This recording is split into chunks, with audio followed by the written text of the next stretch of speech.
Hi, I'm Tim. Welcome to the channel. So in this video, I'm going to show you the steps involved to build this D&D game table you see behind me. A friend of mine sent me a message a while back with a link to a website, said, hey, can you build me something like this? I looked it over and said, yeah, shouldn't be too big of a deal. So, and I'll go ahead and link that website that he sent me in the description down below so you can go look at it yourself. Let's just get right into the process, and I'll show you the entire build process, start to finish. And in the end, we'll get some beauty shots and just go over to some of the extra features of the table. So we start the process by cutting the plywood down to size. I'm leaving it factory 4-foot width and going 85.5 for the length for a 7-foot long game surface by the time it's all said and done. Just using my track saw to make the cross cut. And this Wen track saw that I have is an older model. The track is not up to industry standard, so I can't use the track saw squares and things like that are available. I think they have since changed the track, but I don't know if the new track is compatible with my saw, and I don't want to bother to answer it.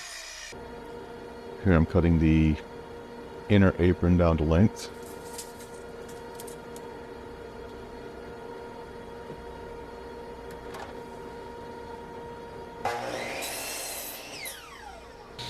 And I'm ripping it down to 2 3/4 high because this part will sit on top of the plywood, and I want the bottom of the plywood and the bottom of the outer apron to be flush.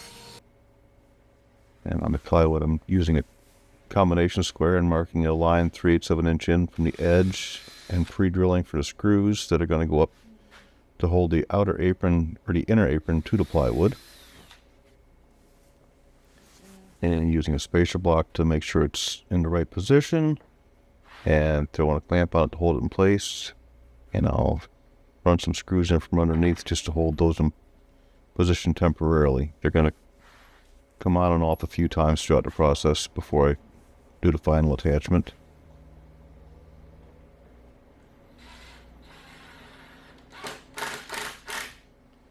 And the same process with the end rails, just making sure they're centered.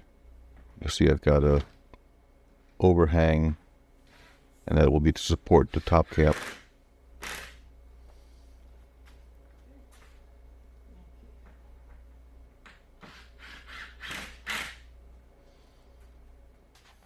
Now I pull the end rails back off and put some glue to glue them to the side long rails. And when I go put it back on, you might notice that the screw points are sticking through just a little bit, and I lined the rails up with the existing screw holes so they go back in the exact same place they were at, and then lock them down in position. And use a speed square to make sure that the corners are vertical with the plywood, and throw some brads in. Wipe the excess glue off. Here I'm doing the layout for the top caps, and the long ones I use a clamp on each end just to make sure they don't move, and I'll take and use pencil mark to line up exactly with the inner rail rather than trying to rely on measurements. This way you know it's going to be the exact right fit. And just marking it right where the corner meets, and repeating the process for the end caps. Since they're so much shorter, I'm only using just one clamp on the corner on one end and marking that corner, and then going down and marking the other corner.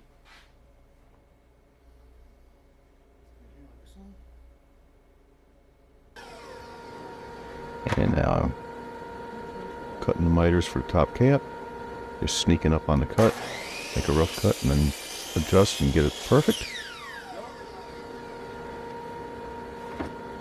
Going end for end, going to the other end and flipping the miter saw the other direction, and repeating the cut on this side.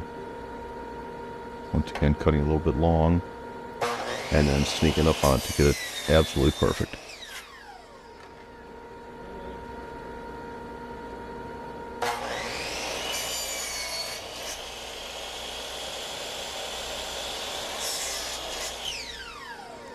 And while I'm at the miter saw, I'm cutting the outer rail pieces as well. And those have a vertical miter on them, so that because that's exposed to the outside, and you don't want to see the end grain on that cut. So just make a nice miter on both ends and come together. Using the little square to make a mark all the way across so I can get it lined up just perfectly for the cut.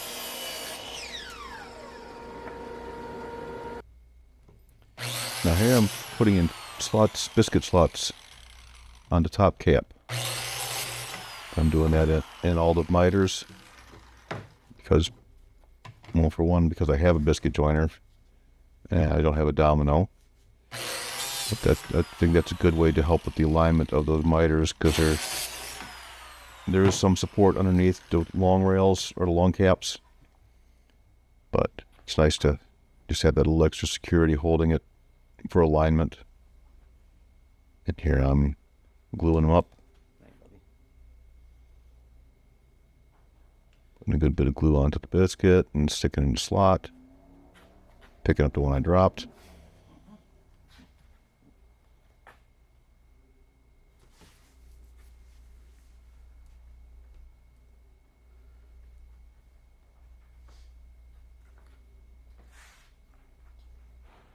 And just repeating the process with glue on biscuits and stick them in the slots. And one thing with biscuits is you do have a limited working time with them, because the glue causes them to swell up a little bit. And if you can't just get glue all over them and just let them sit and come back an hour later and expect the slot to fit on the other side. Just using a brush to get a good spreading of glue all across the joint.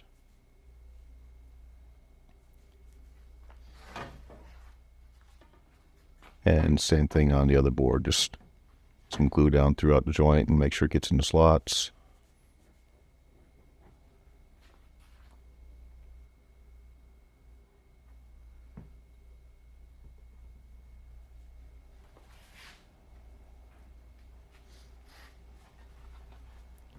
And slipping it in. I'll do a little bit of alignment work and shoot a couple brads in the outside of each corner just to hold it in place till the glue dries.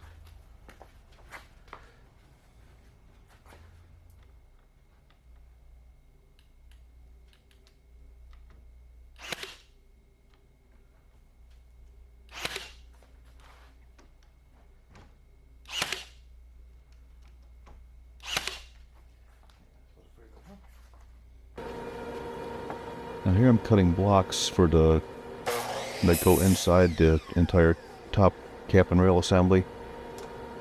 They're gonna support the cap and also the outer rail all together. And I'm just squaring off the edges, getting rid of the rounded portions. I run them through a table saw in each direction, off each end. Now here I'm drilling a hole through the center of them for two purposes. One, where the owner wants to put electrical receptacles in, and also we're going to run some hose for smoke. There's a smoke machine going in. So here I'm using pocket hole screws to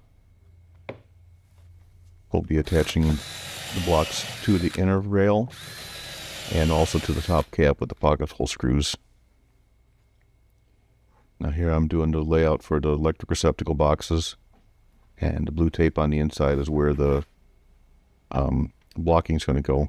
So I know where I have blocking, where I don't have blocking, so I know where I can put the receptacle boxes. And drilling pilot holes so I can cut out the holes for the boxes.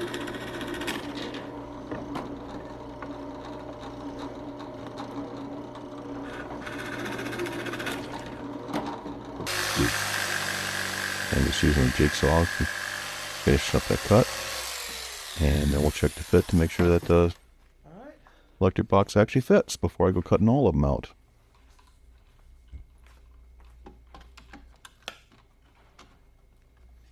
Beautiful. And there we go. So now I'm gluing and attaching all the blocking around the inner rail. Put some glue on it and hold it in place with a clamp. Get it squared up and throw a couple pocket hole screws in.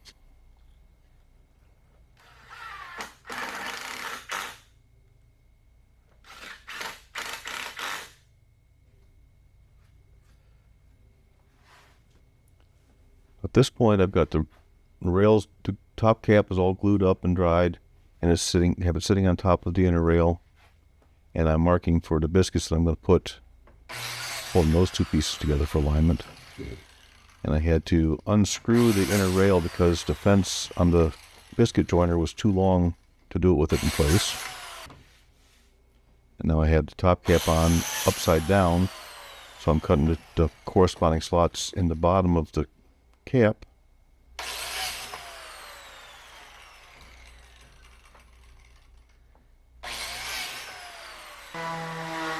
And now we sand. A lot of sanding involved.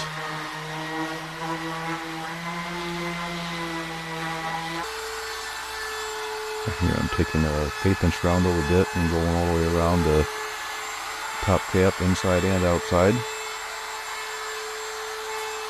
And I also do the same detail on the outside of the bottom half.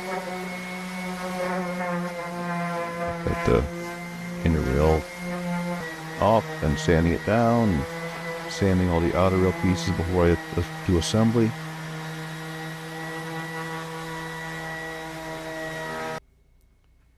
And here I'm putting black paint on the inner rail, because it's going to have black felt on the bed of the table and black paint on that rail. And then the top cap and the outer rail are going to be stained along with all the framework and legs and that stuff. So while that paint was drying, I flipped the tabletop over and I'm working on the framework for the legs and just to support. And you'll notice that the 2x4 in the end is held in about 3.5 inches. That's because that's where the legs are going to sit vertically in that space. And glued everything and screw it. Then once that's assembled, I move it out of the way, glue up all the spots on the plywood where it's going to sit, and place it back in position. And then I had to figure out how to get screws in from underneath without things moving around and keeping everything good and tight. As it turns out, I had some unistrut left over from a different project that was just the right length that went across, and I was able to use some of the bar clamps to clamp the unistrut to the plywood and just hold the framework tight against the plywood. So I mean, you could use anything that you have laying around for this. You could use another a 2x4 or whatever. I just didn't have any excess 2x4s of the right length, and these worked perfectly. So with it all clamped together, I threw some screws in from underneath, and then I was able to flip the tabletop back over, right side up, and finish screwing it off from the top side.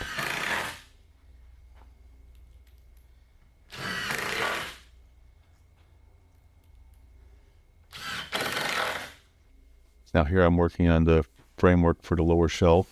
See, I've got the legs clamped in place on the base. And the shelf is just a 2x4 that I ripped down the middle and put supports on the ends and one across the middle to keep it straight. And I can just move that out of the way now.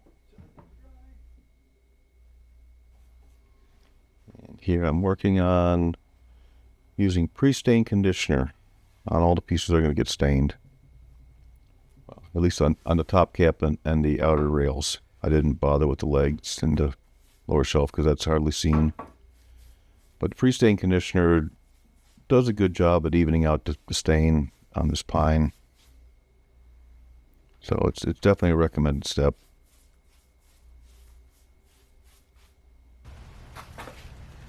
And now I'm staining it And this is my first time using a water-based stain on a project of any size. And the biggest thing I learned here is you don't have a lot of working time with it like you do with an oil-based stain. So I would do just a couple of the boards and then jump right on to wipe them off, because when I did the top cap, I did the entire cap, and man, it was a bear getting that wiped off and smoothed out because it was already starting to dry on me. It gives a nice look. So at this point, I've got the inner frame assembly sitting back on, and I'm going through and putting the biscuits in and getting a bead of glue all the way around and on top of all the blocking. Getting ready to assemble the top cap onto it. And just setting it down gently and sliding it into position.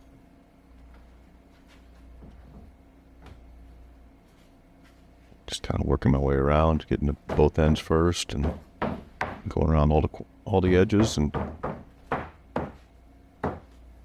everything fits good except for right there. Requires just a little bit of a tweak, and now it's all in place.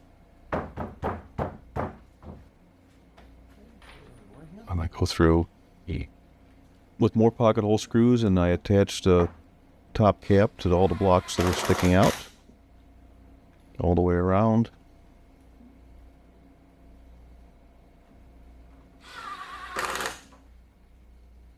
And put the glue on the end of the blocking, and also on all along the top edge of the outer rail.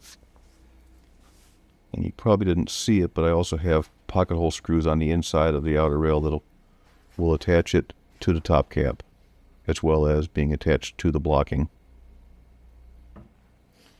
One of the things I was concerned about with this build was structural integrity of that entire assembly. I was afraid if someone put too much elbow weight on the top cap, it might roll or break apart. So I probably overbuilt it, but I'd rather do that than have it fall apart on a man.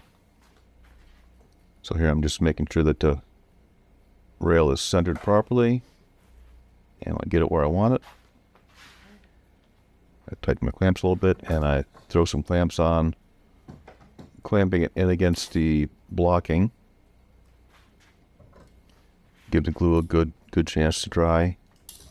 And I'll go through underneath and put the pocket hole screws in, attaching the rail to the cap, and I shoot some brads into the end of the blocking. I didn't do pocket screws going the other direction because I wouldn't have been able to get in there. I would have only been able to get one from the bottom side, and I just didn't do that. That might be a better way, and you wouldn't have to brads to look at.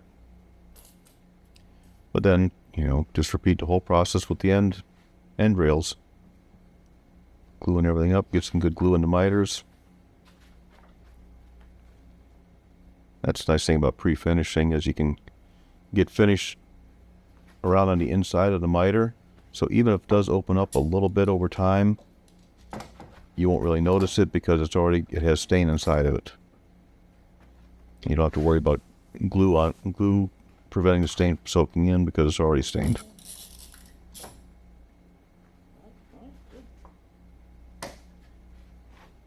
And to move the clamp around to this side because I needed to had a little bit of a bow on that board, and I needed to pull it up tight to the top cap.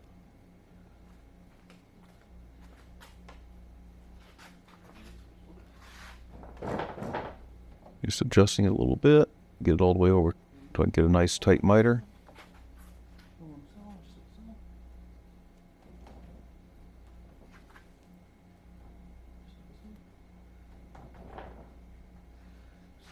Same thing, moving the clamp around to this side just to hold it up tight and shoot some brads into the miter, locking it in place.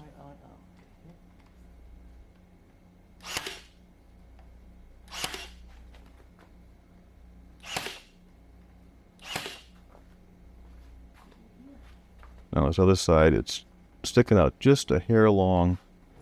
So I'm going to take one of the bar clamps and use that just to pull the board in so that miter just tightens up just perfectly. And shoot brads in that one as well.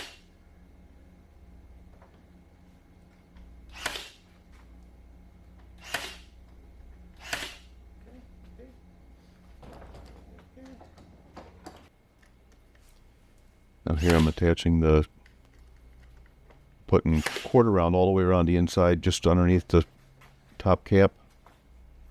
There will be table boards that go across, so that can be used as a normal table or for playing cards or whatever when you're not using the inner game surface. And I'm just cutting down to I used 1x8 all the way. I think it was a total of 10 1x8s and 2 pieces of 1x6, and it filled in the surface almost perfectly. I think it was like a 1/4 inch gap with everything tight. See here, I'm just crowning them so they're all going in the right direction. And then as I get to the other end, you can see that it fills in very nicely. Like I said, only about a 1/4 inch gap, and I actually ended up cutting some finger holes in the last 1x6 just to make removing them easier. Now here I'm using my laser just to put my brand and special, made especially for the person's name. And that's one of the cool things about a diode laser with an open gantry like this. You can take it to your workpiece rather than having to fit inside of a certain work frame.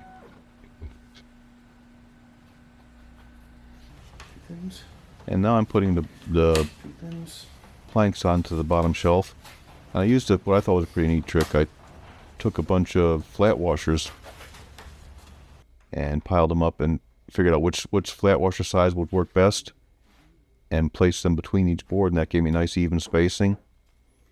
And then I clamped a 2x4 to the edge of the frame with a spacer block and pulled all the planks over tight against it, so it's got they're nice and even and straight. And then just attached it with brads. No glue needed there. It's all gravity's going to hold it, and the brads keep it from shifting around.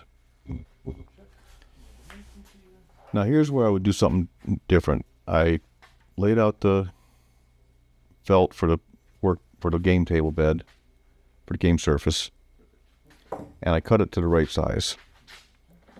And that was my mistake. I probably should have left it a little bit bigger. And then after it was glued down in place, trim it to size at that point. Because it ended up, when I rolled it back over with the glue in place, there were some areas that it didn't quite get out far enough. So I had to kind of hide them with black paint. But here I just took the straight edge then and clamped it across the middle, folded the felt back, took and blew all the dust off. And then I sprayed a good coating of Super 77 spray adhesive, both on the plywood and also a good coating on the felt itself. And I let it sit and dry for a little bit before I rolled it back over. Rolling it back over can be kind of tricky too, because this stuff's pretty sticky. So I was very careful in just getting it to go out a little bit from the center and trying to keep it straight. And then I grabbed the end and kind of laid it out like trying to throw a sheet onto a bed. And trying to get it to where it laid down just nice and evenly.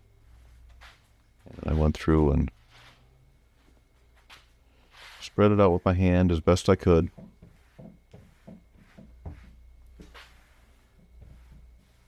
Just applying some gentle pressure. I could have probably moved it around a little bit if I'd have caught it, but I didn't catch the fact that it wasn't quite where it needed to be until it was too late. You see, I'm just trying to stretch it out into position. Roll it down. You probably noticed that it's actually long in this front right corner that you're seeing, because I stretched it. But then I went back with a squeegee and just went across it and made sure there was rubbed down real good and tight. And installing the LED lights. The clear coat's already done. And the lights are just adhesive backed. And they've got a silicone coating over, making them waterproof. So I press them in place with my fingers, then use that rag to go across and get a good adhesion. These lights are pretty cool. We're going to see when the first power up. That's pretty cool. But it has all kinds of different patterns it can do. It can be voice activated, music activated. It's got chase patterns, whatnot. Now here the man I'm building it for came over and is doing electrical wiring for his receptacles. While he's doing that, I'm figuring out about running the hoses for the smoke machine. And here we are now placing the legs on for the first time as a complete assembly.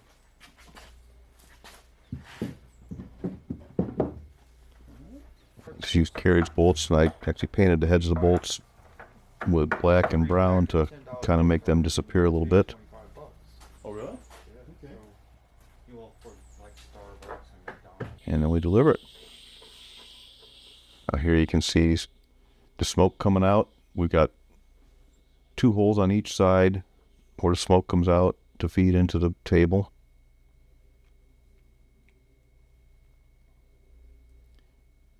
And one of the chase patterns on the lights.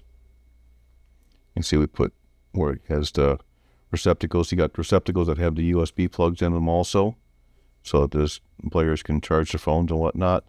And then we got the smoke machine sitting down on the bottom shelf and the Dungeon Master's station. And then here we had half of the table covered up with the planking.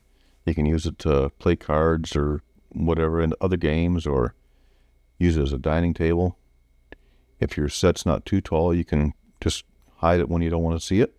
All right, so there you have it. I hope you found this video inspirational and encourage you to try and go ahead and build one for yourself. It's a little labor intensive, but it's certainly doable. There's no real advanced techniques in the build whatsoever, other than maybe the use of the biscuit joiner if you don't have one. But there's ways around that as well. So I'll leave links to the lights and the cup holders and stuff like that in the description as well. And, like the video, subscribe to the channel. There's also some other Amazon affiliate links down below, so click on those. It will help me out a bit. All right. Thanks for watching. See you next time.